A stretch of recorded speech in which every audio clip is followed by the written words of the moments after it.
Assalamualaikum warahmatullahi wabarakatuh.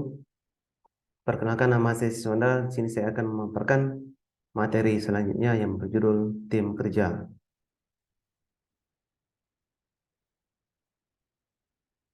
Pengertian tim kerja.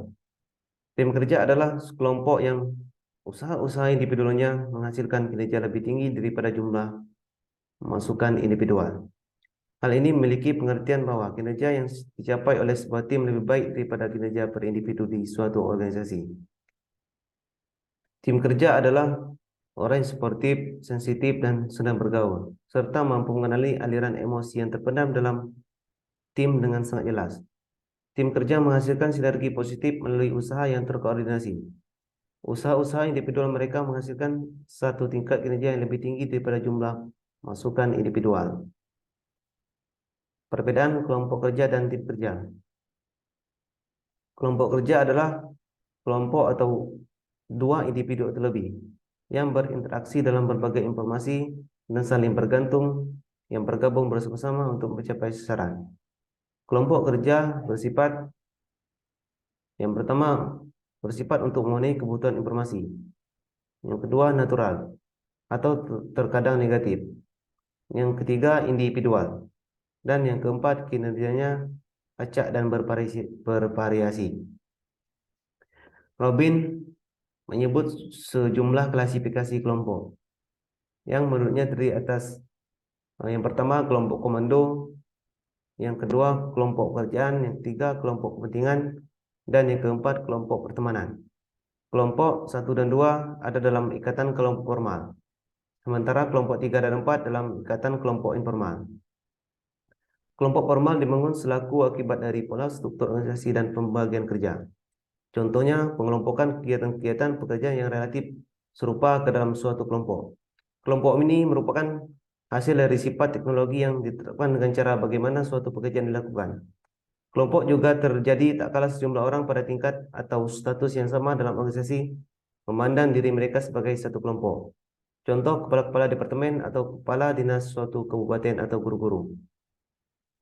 Kelompok informal pembentukannya lebih didasarkan pada hubungan dan persetujuan informal di antara para anggota kelompok, ketimbang hubungan peran yang telah ditentukan manajemen. Hubungan informal tersebut dibentuk untuk memuaskan kebutuhan sosial dan psikologis para anggota kelompok, sehingga tidak mesti berhubungan dengan tugas-tugas organisasi yang harus mereka laksanakan. Kelompok mungkin saja menggunakan aneka cara demi memuaskan afiliasi anggota dan motivasi sosial lainnya yang dianggap kurang tersedia dalam situasi kerja organisatoris. Keanggotaan dalam kelompok informal dapat bersifat lintas struktur formal. Mereka terdiri atas individu yang berasal bagian organisasi yang berbeda ataupun tingkatan yang berbeda pula, baik vertikal, diagonal, maupun horizontal. Kelompok informal dapat bercorak serupa dengan kelompok formal, ataupun bisa pula terdiri atas bagian kelompok formal. Selanjutnya tim kerja. Tim kerja adalah kelompok yang upaya-upaya individualnya menghasilkan suatu kinerja yang lebih besar daripada jumlah dari masukan-masukan individual. Tim kerja bersifat yang pertama untuk mencapai kinerja bersama. Yang kedua positif, yang ketiga individual dan timbal balik, dan yang keempat kinerjanya saling melengkapi. Ciri-ciri tim yang memiliki kinerja tinggi, yaitu yang pertama seluruh anggota mempunyai tekad menyelesaikan tujuan atau misi yang dikembangkannya. Yang kedua, tim bekerja dalam lingkungan yang anggotanya saling terbuka dan percaya satu sama lainnya. Yang ketiga, seluruh anggotanya merasa memiliki tim dan secara sukarela mereka berpartisipasi di dalamnya. Yang keempat, anggota terdiri atas orang dengan pengalaman, gagasan, pandangan yang berbeda dan perbedaan ini dihargai. Dan yang kelima, semua anggota tim secara terus-menerus belajar dan memperbaiki dirinya. Hal ini membantu meningkatkan kemampuan tim dalam memecahkan persoalan. Selanjutnya, membangun kepercayaan dalam tim kerja. Dalam membangun kepercayaan dalam tim, manajer memiliki 3 cara untuk meningkatkan kekompakan. Yang pertama, memperkenalkan persaingan. Konflik dengan individu luar atau kelompok lain seringkali meningkatkan kekompakan tim. Yang kedua, meningkatkan ketertarikan antar pribadi. Orang cenderung bergabung dengan tim yang anggotanya mereka kenal atau mereka kagumi. Yang ketiga, meningkatkan interaksi. Walaupun kita jarang dapat selalu menyukai semua orang yang bekerja sama dengan kita, tetapi dengan meningkatnya interaksi dengan kita dapat memperbaiki persahabatan dan komunikasi. Selanjutnya, membangun pemain tim kerja. Tidak ada satu cara khusus yang dipakai untuk membangun sebuah tim. Tujuan untuk membangun tim yang bersemangat, memiliki kedekatan saling percaya, dan produktif dapat dilakukan dengan banyak cara.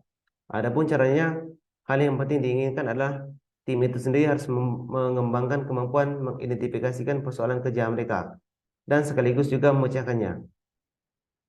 Pilihan-pilihan yang dimiliki manajer dalam usahanya untuk mengubah individu menjadi anggota atau pemain tim, yaitu yang pertama, seleksi untuk menjadi pemain tim yang efektif. Individual harusnya mempunyai keterampilan antar pribadi. Artinya, baik keterampilan teknis maupun memenuhi peran dalam tim. Yang kedua, pelatihan bagi karyawan yang memungkinkan dapat menjadi pemain dalam tim.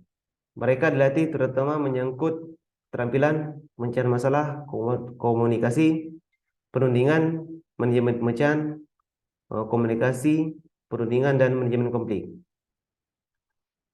Kemudian yang ketiga, penghargaan, sistem penghargaan atau ganjaran perlu diperbaiki untuk mendorong peningkatan kooperatif, bukannya untuk kompetitif. Mungkin ini saja yang dapat saya sampaikan. Terlebih terkurang, saya mohon maaf. Wassalamualaikum warahmatullahi wabarakatuh.